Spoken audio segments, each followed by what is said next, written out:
अवैध मुरुम वाहतूक थांबवा अन्यथा तीव्र आंदोलन, राष्ट्रीय जनमंच पक्षाचा इशारा। चाळीसगाव धुळे रोड परिसरातील रेल्वे धक्क्याच्या कामासाठी करगाव रोडजवळून मोठ्या प्रमाणात अवैध मुरुम वाहतूक केली जात असल्याचा गंभीर आरोप राष्ट्रीय जनमंच पक्षाने केला आहे। रॉयल्टी न भरता व रात्रीच्या वेळी नियमांचे उल्लंघन करून ही वाहतूक सुरू असल्याचे पक्षाचे म्हणणे आहे।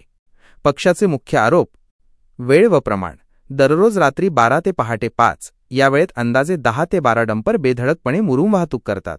नियमभंग, रॉयल्टी न भरणे आणि रात्री गौण खनिज वाहतुकीवरील बंदीचे उल्लंघन करणे। नुकसान: या अवजड वाहतुकीमुळे करगाव रोडचे मोठे नुकसान होत आहे।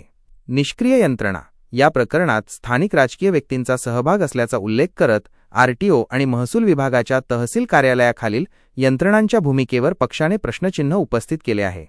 आंदोलनाचा इशारा: राष्ट्रीय जनमंच पक्षाने अवैध मुरुम वाहतूक तत्काळ थांबवण्याची व संबंधितांवर कठोर कारवाई करण्याची मागणी केली आहे। मागण्या मान्य न झाल्यास लोकहितासाठी तीव्र आंदोलन छेडण्याचा इशारा पक्षाने प्रशासनाला दिला आहे।